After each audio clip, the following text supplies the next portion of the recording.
Hello friends, വൈകുന്നേരം വീട്ടിലിരുന്നപ്പോഴും എവിടേക്കും പോയാലെന്ന് ആലോചിച്ച്. പുറത്താണെങ്കിൽ നല്ല മഴ. ആദ്യമായിട്ട് എൻ്റെ ചാനൽ കാണുന്ന ആൾക്കാരുടെ ഒന്ന് സബ്സ്ക്രൈബ് മറക്കണ്ട. അപ്പോൾ മഴയത്ത് എങ്ങോട്ടാ പോയതെങ്ങനെ ആലോചിച്ചുകൊണ്ടിരിക്കുമ്പോഴാണ് കോയമ്പത്തൂർ പോയി വിട്ടാലെന്ന് ആലോചിച്ച്. അപ്പോൾ കൂട്ടുകാരനെ വിളിച്ചിട്ടുണ്ട്, അവനും വരാൻ പറഞ്ഞു. അപ്പോൾ അവനും വന്നു. അങ്ങനെ കോട്ടൊക്കെ ഇട്ട് റെഡിയായിട്ട് ഞങ്ങൾ പോകാൻ വേണ്ടി നിൽക്കുകയാണ്. അങ്ങനെ പോയിക്കൊണ്ടിരിക്കുകയാണ്. അങ്ങനെ വാളയാർ കഴിഞ്ഞ പറഞ്ഞാൽ അവിടെ നിന്ന് മഴയില്ല.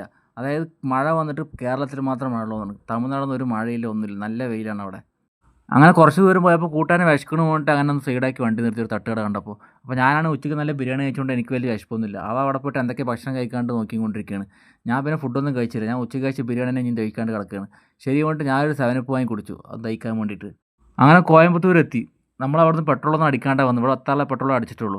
ഇവിടെ വന്നിട്ട് അടിക്കാൻ വെച്ചു. എന്താ പറഞ്ഞാൽ ഇവിടെ പെട്രോൾ ആകെ 108 ഉള്ളൂ. നമ്മുടെ അവിടെ പെട്രോൾ 114 അപ്പോൾ ഒരു ലിറ്റർ പെട്രോളിൽ 6 വ്യത്യാസം വരുന്നത്. അതുകൊണ്ട് ഇവിടെ വന്നിട്ട് ഫുൾ ടാങ്ക് അടിക്കാൻ വേണ്ടിയാണ് ഇവിടെ വന്നത്. ശരി പറഞ്ഞിട്ട് നേരെ പോയത് കോയമ്പത്തൂർ സൺഡേ മാർക്കറ്റിലാണ്. അവിടെയൊക്കെ ഒന്ന് പോയി കറങ്ങി. അവിടെയാണ് കാലൂത്താൻ സ്ഥലമില്ല. അന്ന് സൺഡേ മാർക്കറ്റിൽ ഫുൾ തിരക്കാണ്. അങ്ങനെ അവിടെ നിന്ന് നേരെ ഞങ്ങൾ പോയത് പിന്നെ മാളിലേക്കാണ്. സാധാരണ എപ്പോഴും ഞങ്ങൾ പോകുന്നത് ബ്രൂഫീൽഡ് മാളിലേക്കാണ്. ഇന്നൊന്ന് മാറ്റി പിടിച്ചു. അങ്ങനെ നേരെ വന്ന് പ്രോസോൺ മാളിലേക്കാണ്. ഞാൻ കോയമ്പത്തൂർക്ക് ഒരുപാട് വട്ടം വന്നിട്ടുണ്ട്, പക്ഷേ ഇന്ന് വരെ ഈ മാളിലേക്ക് വന്നിട്ടില്ല കേട്ടോ. ഈ മാളിലുള്ളവർ അറിയില്ല. ശരി കൊണ്ട് അങ്ങനെ നേരെ അറിഞ്ഞപ്പോൾ നേരെ ഈ മാളിലേക്കാണ് വന്നത്. അങ്ങനെ ഈ മാളിൽ വന്ന് എല്ലാം അവിടെ ഒന്ന് കറങ്ങി കഴിഞ്ഞിട്ട് പിന്നെ കൂട്ടുകാരൻ പറഞ്ഞ് വരുന്ന വഴിക്ക് വണ്ടി വരുമ്പോൾ കഴുത്തൊന്ന് ചെറുതായി പിടിച്ചിട്ടുണ്ട്. അപ്പോൾ ഇവിടെ ഒരു മസാജിൻ്റെ ഒരു സംഭവം ഉണ്ടായിരുന്നു, കസാലയിൽ ഇരുന്നിട്ട്. അപ്പോൾ ശരി പറഞ്ഞിട്ട് അവരെ കൊണ്ട് ചോദിച്ചപ്പോൾ അവർ പറഞ്ഞു കഴുത്ത് വേദന മാറുമെന്ന് അറിയില്ല, പക്ഷേ ചെറിയ മസാജിൻ്റെ ഒരു ചെറിയ ഇത് കിട്ടും പറഞ്ഞു.